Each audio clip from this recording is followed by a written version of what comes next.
ഈശോമിശിഹായ്ക്കും സ്തുതിയായിരിക്കട്ടെ. പ്രിയ സഹോദരങ്ങളെ, പരിശുദ്ധ കത്തോലിക്ക സഭയിലുള്ള എല്ലാ ആത്മായ സഹോദരങ്ങളും അറിഞ്ഞിരിക്കേണ്ട ഒരു വിഷയമാണ് ആത്മായ പ്രേക്ഷിതത്വം സഭയിലും സമൂഹത്തിലും. രണ്ടാം വത്തിക്കാൻ കൗൺസിൽ പ്രമാണരേഖകൾ ഈ വിഷയത്തെക്കുറിച്ച് വളരെ വ്യക്തമായി നമ്മെ പഠിപ്പിക്കുന്നുണ്ട്.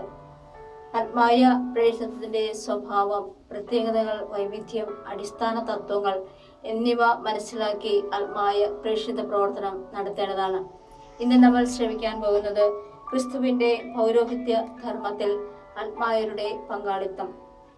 ക്രിസ്തുവിന് സമർപ്പിതരും പരിശുദ്ധാത്മാവിനാൽ അഭിഷിക്തരുമായ ആത്മായർ തങ്ങളിൽ തന്നെ ആത്മാവിന്റെ കൂടുതൽ സമ്പന്നമായ ഫലങ്ങൾ പുറപ്പെടുവിക്കാൻ വേണ്ടി വിസ്മരണീയമായ വിധം വിളിക്കപ്പെടുകയും ഒരുക്കപ്പെടുകയും ചെയ്തിരിക്കുന്നു. എന്നാൽ അവരുടെ എല്ലാ ജോലികളും പ്രാർത്ഥനകളും പ്രേക്ഷിത പ്രവർത്തനങ്ങളും കുടുംബ ജീവിതവും ദാമ്പത്യ ജീവിതവും അനുദിന ജോലിയും ശാരീരികവും മാനസികവുമായ വിശ്രമവും യഥാർത്ഥത്തിൽ ക്ഷമയോടെ സഹിക്കുന്ന ജീവിത ക്ലേശങ്ങൾ പോലും പരിശുദ്ധാത്മാവിൽ നിർവഹിക്കപ്പെടുമ്പോൾ യേശു ക്രിസ്തുവിലൂടെ ദൈവത്തിന് സ്വീകാര്യമായ ആധ്യാത്മിക ബലിയായിത്തീരുന്നു. വിശുദ്ധ കുർബാനയുടെ ആഘോഷത്തിൽ കർത്താവിൻ്റെ ശരീരത്തോടൊപ്പം അവയും ഭക്തിപൂർവം പിതാവിന് ഏറ്റവും ഉചിതമായ രീതിയിൽ സമർപ്പിക്കപ്പെടുന്നു. അങ്ങയെ എല്ലാ ആത്മായരും എല്ലായിടത്തും നിർമ്മലരായി വർദ്ധിച്ചുകൊണ്ട് ആരാധകരെന്ന നിലയിൽ ലോകത്തെ തന്നെ ദൈവത്തിന് സമർപ്പിക്കുന്നു.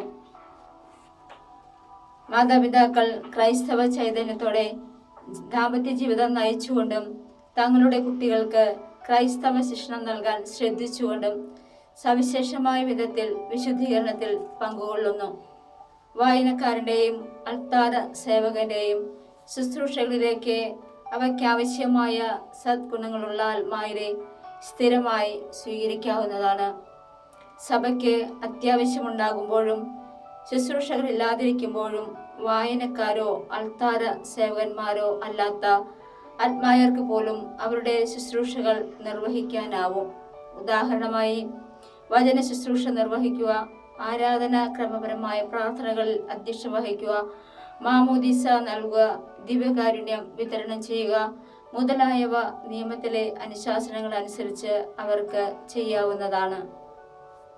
അതിനാൽ എൻ്റെ പ്രിയ സഹോദരി സഹോദരങ്ങളെ, നമുക്കെല്ലാവർക്കും ഒത്തൊരുമിച്ച് ക്രിസ്തുവിന്റെ സഭയ്ക്ക് വേണ്ടി സഭാധികാരികളോട് ചേർന്ന് ദൈവം നമുക്കായി ഒരുക്കി വച്ചിരിക്കുന്ന കർമ്മ മണ്ഡലങ്ങളിൽ ആദിമ ക്രൈസ്തവ സമൂഹത്തെ പോലെ പരസ്പരം സ്നേഹിച്ച് പങ്കുവച്ച് ജീവിക്കാം.